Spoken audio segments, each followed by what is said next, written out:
Well, the biggest takeaway was obviously Dallas's willingness to move up to number 3, surrender a first-round pick in order to do it later on down the line, 2021, I believe. This draft...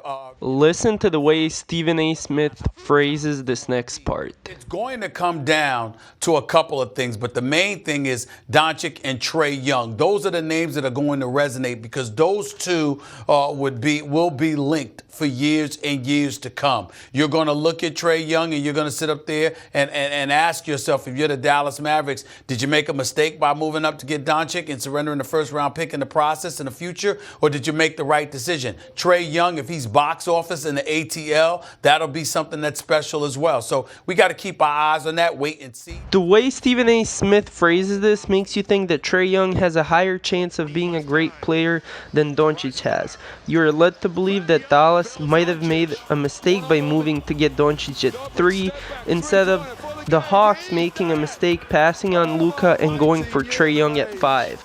A lot of American media had great things to say about Doncic though. Doncic, who a lot of people think might be the best prospect. Yeah, if I'm the Mavs, I'm walking away pretty happy as well. It did cost you that extra first-round pick, as you mentioned, but Doncic could be ready to have an impact next season if he lives up to the hype. There's a lot of people who feel that Doncic could be the best European prospect we've seen maybe ever. Fair. Here I wanted to highlight how people recognize Doncic's passing ability and how they think he will improve Dennis Smith Jr. Doncic to the Mavs is everything. I was very high on him. I thought he was the best prospect in the draft. And I think when you pair him with Dennis Smith, we talk about positionless basketball a lot. But it's not just about having big wings and guys that can post up whatever. It's also about who's the point guard. Doesn't matter. Right. From any different possession, you can get great passing and playmaking without having a designated playmaker or passer. You know, he's the kind of player that is going to be able to play with virtually anybody. He just has a skill set and an understanding and a feel for the game, and he's a great shooter, so he creates space for other players, which is really going to help Dennis. Dennis's speed and rim attacking ability is going to complement Doncic's spacing ability and playmaking ability very well. Dennis Smith Jr. is a guy I liked even last year. He has explosive athleticism and is very aggressive on the offensive end.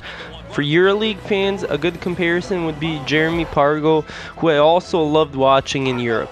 I believe that if Doncic takes some pressure off Dennis and is able to create a bit more space for him, we might see Dennis cut to the basket more and also have more open shot opportunities, which in turn might enable Dennis to raise his average points per game tally by as many as 5 to 10 points a game, even as soon as next year. The one thing that I absolutely loved from Rick Carlisle's press conference is how much he understands what Doncic is like as a player and what his strengths and weaknesses are. He has playmaking ability, he can score. He's a joyful passer, is the way I would describe him. He plays with a pass-first sort of view of the game, and guys like that are a blast to play with.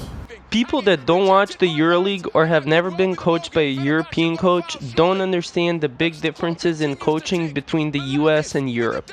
In Europe, coaches demand from their players that they should always make the right pass and the right play. Even if they scored to win the game, if the shot was not the right play, the coaches will get mad at you.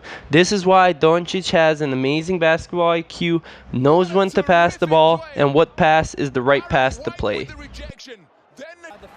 This is especially true for ex-Yugoslavian countries where you have amazing coaches and the players have a great understanding of the game. This is why Jokic, Teodosic, Bogdanovic are all some of the best passers amongst foreign players in the NBA. And I have no doubt that we will see the same level of passing ability from Luka Doncic. People have questioned Luka's athleticism, but the Mavericks coach and myself have no worries about that whatsoever. I believe he's going to prove to be a deceptively good athlete in the NBA. And I know this, that guys that have his level of skill become more athletic because of how you got to run at him at the three-point line and beyond. because of their shooting ability. And the biggest compliment that his future coach gave Luka was a comparison with one of the best international players of all time. You know, if you watch Luka's game and you look at some of the great international players that have come into the NBA over the last couple of decades, you know, I was fortunate. I got to coach Drazen Petrovic for 2 years back in the early 90s before he tragically passed. There are some of those elements in his game. Toni Kukoc, you know, was a great playmaker with size. There are elements of Kukoc's game with what Luka does. Ginobili, you know, is another great international player. There are some elements of Ginobili's game, but I really feel it's important that, you know, we shouldn't try to compare this guy to anybody. I mean, let him be himself.